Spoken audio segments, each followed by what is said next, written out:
Take a look at this photo. It's a satellite picture of the United States at night. You can see New York glowing, Chicago, Los Angeles. And right there, in the middle of nowhere, in a stretch of North Dakota with fewer people than a single city block in Manhattan, there's a patch of light almost as bright as Minneapolis. There's just one problem.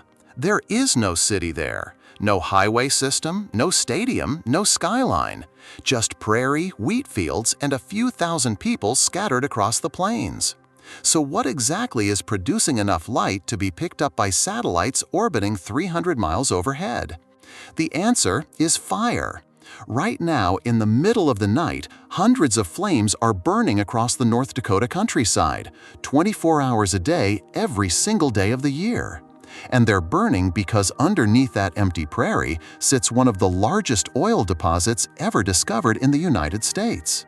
This is the Bakken, and what's happening above it and below it is one of the strangest stories in American energy. Let's start with what's actually down there.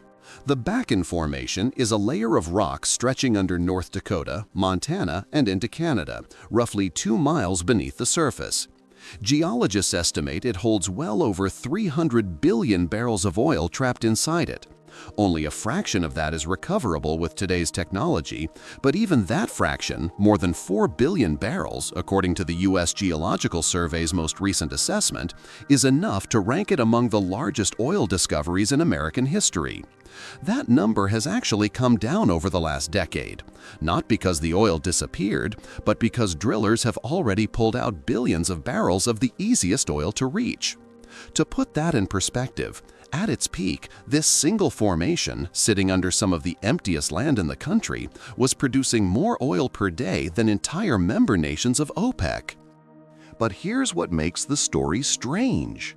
This oil sat there, known and mostly untouched, for over 50 years. The formation is named after a farmer. In 1951, a man named Henry Bakken owned a wheat farm outside the small town of Tioga, North Dakota. That year, a drilling crew punched a well nearly 3 miles into his land and hit oil in a shallower layer of rock. But on the way down, the drill passed through a dense black shale nobody had paid much attention to before. A geologist who studied those rock samples later named that shale layer after the farm where it was first cored. For the next 5 decades, everybody in the industry knew the Bakken existed. They knew it held oil, and almost nobody could get it out. The oil wasn't sitting in a pool you could pump like a straw in a glass. It was locked inside tight, dense rock, spread thin across a massive area. Standard drilling technology just couldn't reach it economically. Companies tried in the 1950s. They tried again in the 70s during the oil shocks. Every attempt ended the same way.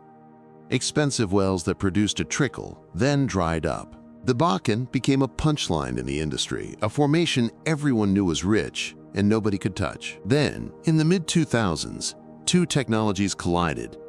Horizontal drilling, which lets a well turn sideways once it hits the target depth and travel for 2 miles through the oil-bearing rock instead of just puncturing it once. And hydraulic fracturing, which pumps water, sand, and chemicals into that rock at extreme pressure, cracking it open and letting oil flow into the well. Companies had used pieces of this technology elsewhere, but a handful of drillers in North Dakota, most famously an Oklahoma-born wildcatter named Harold Hamm, bet everything on combining them here, in a formation everyone else had already given up on. By 2008, wells that used to produce almost nothing were suddenly producing hundreds of barrels a day. Within 6 years, North Dakota went from an afterthought in American energy to the second largest oil-producing state in the country, behind only Texas. And that's when everything above ground changed too. Before the boom, Williston, North Dakota was a town of about 12,000 people, the kind of place where everybody knew everybody. Within 5 years, the population had more than doubled, and the workers who arrived didn't have anywhere to live. Hotels sold out for months in advance. Rent on a single trailer hit $2,000 a month, more than parts of Manhattan.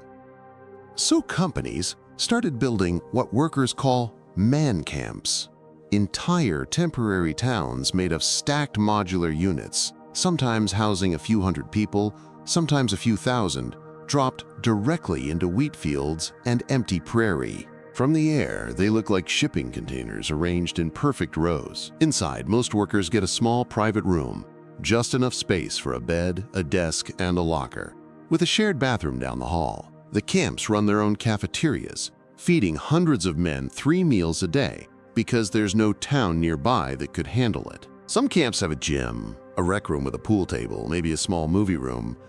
But most of the men who live there aren't looking for entertainment. They're looking to work as many hours as they can, bank as much money as possible, and go home. And the money is the reason any of this exists.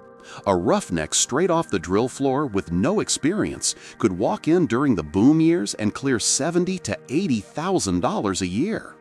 Experienced drillers pulled in 6 figures. Truck drivers hauling water and equipment made more in North Dakota than truckers anywhere else in the country. For a lot of these guys, many in their 20s, coming from small towns in Texas, Oklahoma, and the Midwest with few other options, this was life-changing money. All for working brutal hours in one of the harshest climates in America. Because that's the part people forget. This isn't the Gulf of Mexico. Workers on a Bakken rig face winters that regularly drop to 20–30 degrees below zero, with wind that makes it feel worse. Steel gets so cold, it can crack. Diesel can gel in the tanks. Standing on an open drill floor at 3 in the morning in a North Dakota blizzard, hands wrapped around a wrench, is a different kind of dangerous than working offshore. Summers bring the opposite problem, scorching heat with nowhere to hide on a flat, treeless plain. And through all of it, the work itself doesn't change. Crews run 12-hour shifts, day crew and night crew, rotating through weeks at a time with almost no days off. On the drill floor, roughnecks connect and disconnect sections of drill pipe weighing thousands of pounds, coated in mud and oil, in weather that can freeze exposed skin in minutes. One slip, one piece of swinging pipe, one moment of losing focus, and it's over. Inside the drill shack, the driller watches pressure gauges. Because if pressure builds where it shouldn't, you get what the industry fears most: a blowout, oil and gas surging up the well out of control.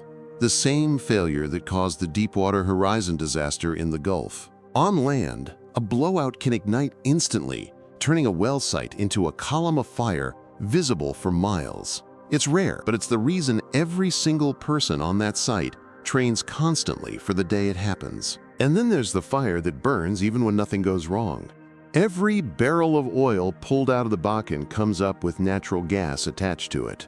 In most of the country, that gas gets captured, piped away, and sold.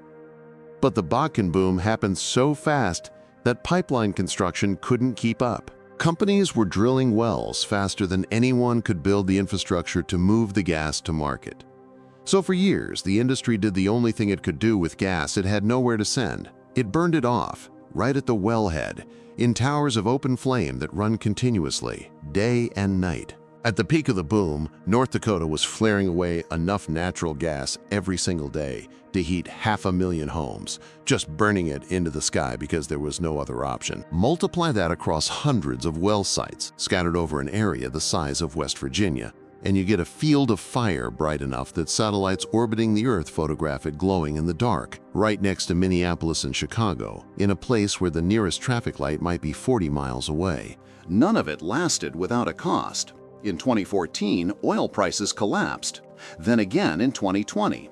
Both times the same story played out. Rigs shut down almost overnight. Man camps that had been full for years emptied out in weeks. Williston, which had ballooned past 30,000 people, watched thousands leave just as fast as they'd arrived. Workers who'd been clearing 6 figures were suddenly driving back to Texas and Oklahoma with no job waiting. The Bakken has taught the industry the same lesson twice. This formation can make a fortune appear out of empty prairie in less than a decade, and it can take that fortune away just as fast. Today, the boom has settled into something steadier, if not entirely stable. North Dakota still produces well over 1 million barrels of oil a day, more than most OPEC nations, out of a state most Americans couldn't find on a map. But even that plateau is wobbling. Weaker oil prices and rising competition from Canadian crude have slowed drilling through 2025 and into 2026, and the state's main export pipeline is running below its highs from just a year earlier. Companies have spent the last decade building the pipelines that should have existed from the start, And flaring, while still a problem, has dropped sharply from its worst years, with the state now capturing roughly 95% of the gas it produces instead of burning it. The man camps are smaller now, but they're still out there, still housing workers who fly or drive in for weeks at a time to keep the wells running. And on clear nights, if you're flying over North Dakota, you can still look down and see it. Patches of fire scattered across the dark prairie, the visible signature of a decision this country made underground, in rock nobody thought could produce a drop, on a wheat farm that a man named Henry Bakken never expected would end up with his name on one of the biggest oil formations in American history. The question now isn't whether the Bakken still holds oil. Everyone agrees it does, billions of barrels of it. The question is whether the industry and the small towns still living with the aftermath of the last boom are ready for what happens the next time prices climb high enough to light those fires back up again. If you've got respect for the workers who lived through booms like this, in temperatures most of us would never step outside in, drop a comment below.